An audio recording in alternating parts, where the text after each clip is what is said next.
Zisangwa amahoro nshuti mukunzi wacu ubandanya kubana natwe ngaha kuri ino mboneshakure ikugezako amakuru, inkuru n'ibiganiro bigezweko biriko biravurwa irya nino mu gihugu c'u Burundi no hakurya y'imbibe z'igihugu c'u Burundi mu yandi makungu. Ntunyemerere nkwe ikaze, ndaguhaye mwaramutse neza cange mwiriwe neza bivanye n'aho udukurikira uherereye. Wowe udukurikira uri mu gihugu c'u Burundi ntunyemerere nkuhe mwiriwe neza, ndetse nawe udukurikira uri hakurya y'imbibe z'igihugu c'u Burundi nko mu gihugu kibanyi ca Repubulika Iharanira Rusangi ya Kongo, mu gihugu kibanyi c'u Rwanda, mu gihugu kibanyi ca Tanzania, mu gihugu kibanyi ca Kenya, ndetse no mu gihugu kibanyi ca Uganda. Ndabakengurukiye cane mwebwe mubandanya kubana natwe ngaha kuri ino mboneshakure. Turi ku munsi wa kabiri igenekerezo ry'icumi z'ukwezi kw'indwi umwaka ni 2023. Ufyonda sabone kugira ubandanye ubana natwe. Nawe ukoresha YouTube y'igifaransa uramanuka munsi y'ino video hama ufyonda imbere y'ijambo Isange TV haranditse ijambo sabone. Nawe ukoresha YouTube y'icongereza uramanuka munsi y'ino video ufyonda imbere y'ijambo Isange TV urasanga handitse ijambo subscribe, urafyondako ubuduhaye intererano yawe yo kuja turakuronsa amakuru yose, inkuru zose, kumwe n'ibiganiro vyose ku buryo butosoye kandi butomoye tubandanya gushikiriza binyuriye ngaha kuri ino mboneshakure mukunda muri benshi yanyu kandi hari nayo yacu. Fokode yandikiye Perezida Ndayishimiye imusaba gutanguza amatohoza kw'inyuruzwa rya Elia Ngomirakiza. Mu gihe imyaka ibiri yaraye irumanye umukuru w'umugambwe seneri muri komine Mutimbuzi Elia Ngomirakiza anyurujwe, Fokode isaba Perezida Ndayishimiye kugurura amatohoza kuri ico caha gikomeye cane. Narakugeza ko iyo nkuru ku buryo buramvuye, ariko ntunyemerere nkugeze ko n'iyi nkuru hidushikiye ivuga ko bamwe mu bashakashatsi bo muri kaminuza ya Amerika baheruka gutangaza ko mu mwaka w'ibihumbi 2045 ata rupfu ruzoba rukibaho ku bantu. Kuva mu mwaka w'ibihumbi 2045 abantu bagiye kuzoshobora kubaho igihe kinini ku isi ku buryo ikibazo kijanye n'urupfu kitazoba kikivurwa. Ivyo tubisanga mu gitabo giheruka kwandikwa n'abahinga babiri bo mu kigo c'ubushakashatsi ca kaminuza ya Massachusetts iri muri Leta Zunze Ubumwe za Amerika, Massachusetts Institute of Technology. Nk'uko tubikesha urubuga rwa Max Science, abo bahinga babiri ari bo Jose Luis Caridiero na David Woody basigura ko bariko barakora ubushakashatsi kugira bashobore gutora uko bohindura ibihora bibera mu mubiri w'umuntu bituma habaho ugusaza. Urwo rubuga rubandanya rwandika ko nko mu myaka 20 iri imbere abantu bazoshira imitahe yabo muri ubwo buhinga ku buryo abantu bivuza hakoreshejwe ubwo buhinga kandi ku kiguzi gito cane.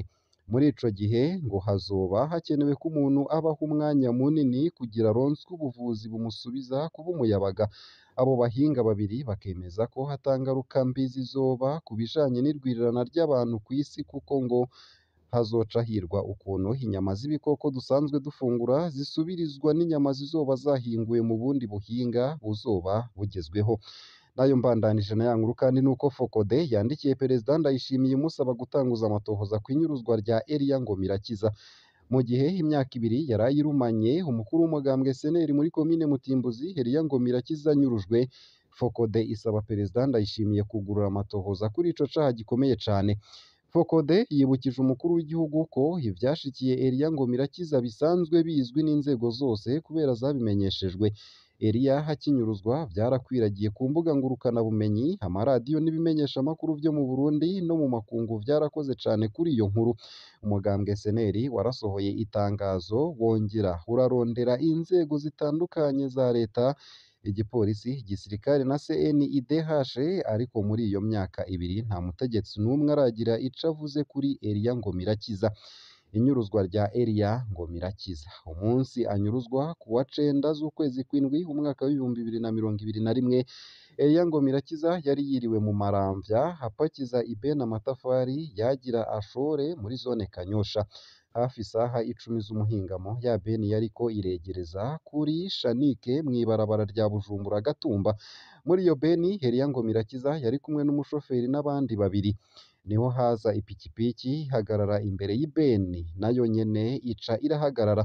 Ako kanya haca hashika pikapu y'igisirikare ifise imparati A301 yarimwo abasoda hamwe n'umwe mu bajejwe intwaro muri zone Maramvya.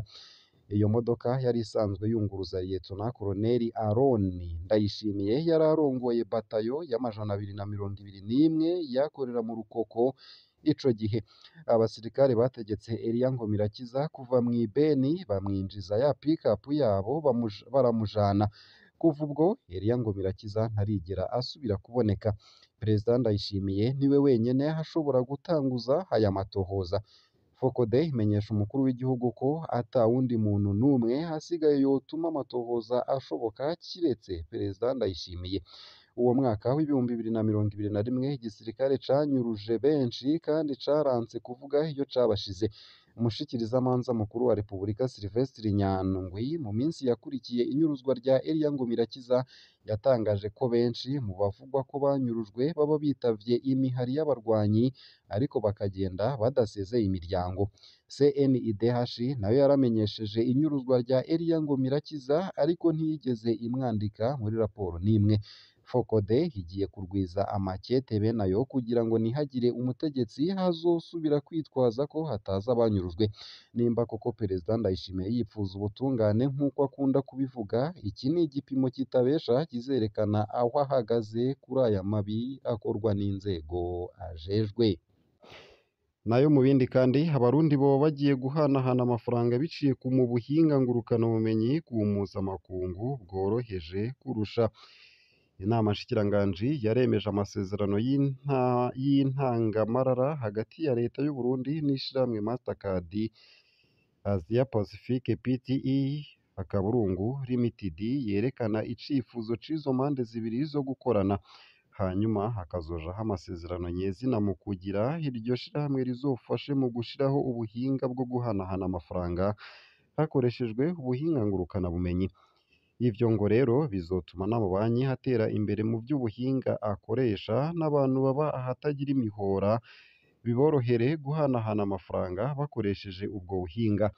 Igihe iyo nama nshikiranganji yakorana kuri uyu wa gatanu z'ukwezi kw'indwi 2023, mu vyo yasavye harimwo ko hosuzumwa ko iryo shirahamwe ari ryo kwitsitso canke ko hatari ishami ryaryo, ndetse ko horabwa vy'ukuri ko iryo shirahamwe rikorera mu bihugu vyose rivuga ko rikoreramwo.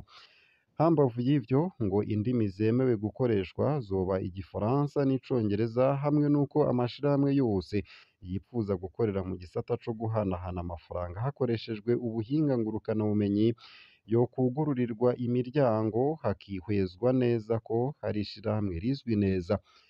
Ese ivy'ubwo buhinga muvyakira gute? Nimutwandikire. Nayo mu makuru ariko aravurwa hanze y'imbibe z'igihugu c'u Burundi nuko i Uvira muri Repubulika Iharanira Rusangi ya Kongo hishwe abantu babiri. Ni abagabo babiri bo mu bwoko bw'abanyamurenge bishwe n'abagabo bitwaje ibirwanisho bivugwa ko hari abamayimayi ku muhingamo wo kuwa Mungu. Ibi vyabereye mu gace ka Kirungu muri teritwari ya Uvira mu ntara ya Kivu y'ubumanuko mu buseruko bwa Repubulika Iharanira Rusangi ya Kongo.